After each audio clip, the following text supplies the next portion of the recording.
Dallas police officer drove me from the hospital to the airport, and I went aboard Air Force One. The large center cabin was darkened, all shades drawn, members of the Kennedy staff sitting stunned, staring straight ahead, some crying softly.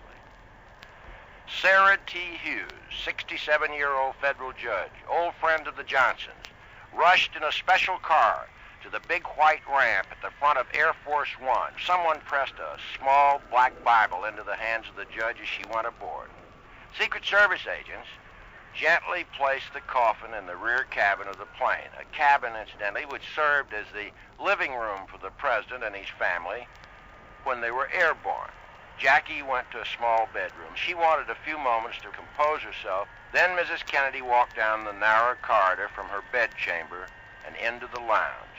She was dry-eyed, but her face was a mask of shock.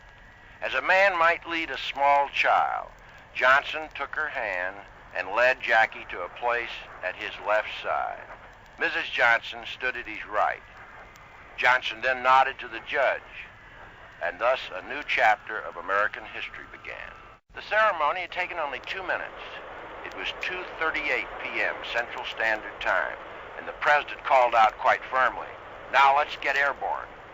The pilot, Colonel James Swindoll, immediately started the engines of the big gleaming silver and blue fan jet, and in another few minutes, Air Force One roared down the Dallas runway. Once the plane was airborne, the Johnsons settled down in the lounge where the swearing-in ceremony had taken place.